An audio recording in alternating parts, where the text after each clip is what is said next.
So I was wrong, okay? I'm not perfect. I had an idea in my head, and I was proven wrong by the company directly. Just promise to chill on me in the comments, okay? You know, I made a video about Payday 3 the other day, you know, calling it a lot of bad things, okay? That's what I did. And since then, Payday 3 has dropped 4 consecutive developer talk videos that have extremely detailed explanations about the game's features. Not only that, but the game has released for closed beta, and a lot of people have gotten their hands on it, and I've watched that gameplay too. I'm not gonna lie, the game looks fire. Don't think it's all fucking rainbows and peaches, okay? Don't think I'm happy. Because you know what they just said? Do you know what they just said? So Payday 3 is launching with 8 unique heists, 8 unique heists, 8 unique heists. Only 8 maps at launch? Did they say 80? Wait, did they say 80? 8 unique heists. No, they didn't fucking say 80. They said 8. Right, I forgot. The maps are going to be big. They're going to be expansive. They're going to be more detailed. So 8 is a bigger 8. Even though Payday 2 did drop with 12 heists, and that was a decade ago. But those maps were small and shitty, right? It's not the same thing. But do you understand what that means? When you buy Payday 3, you will have 8 missions to play. And because they're caring more about these large, complex maps with really good designs,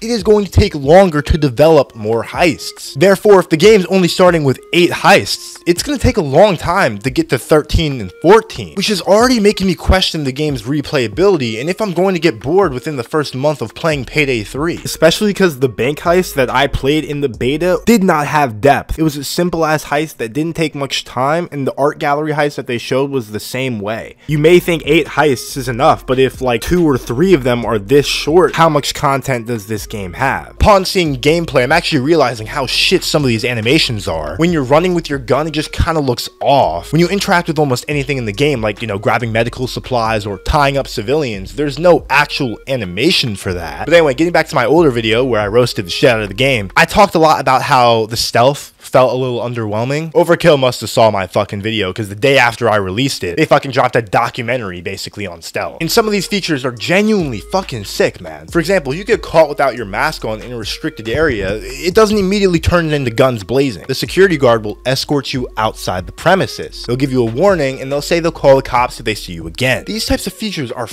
crazy. It's so cool. This intermediate caught feature really adds to the depth of the AI. You can also flick switches, take key cards off security guards' belts, all while in casing mode. And this is so great because casing mode in Payday 2 was fucking dust. It was like, bro, just catch me already so I can fucking move. But now casing mode is a true tool you can use to make the heist go smoother, and I love that. And gadgets like throwable ECM jammers and even attachable cameras that you can put on guards. That's so sick, dude. My favorite thing about the stealth is that they announced different security firms. Now, we all remember GenSec from Payday 2, right? This was the brand that was protecting everything in the country for some reason. But now there are different companies that represent different locations in different tiers of security difficulty. I think that's so cool and something I used to wish for all the time in Payday 2. But it's not only the stealth that's getting an upgrade. The Loud is getting just as many new features. We already saw how civilians can be used as body shields and traded for more time and shit like that. But civilians actually have way more value because the AI will act differently based on where you place them. For example, if the bank vault is in the back of the bank, you may want to bring some civilians in there with you because just their presence alone changes how the AI acts. Officers won't throw grenades where civilians are. They won't use shotguns or full auto in those areas where there are civilians. They'll be more cautious. Little things like that changed everything for Payday 3 because the AI in Payday was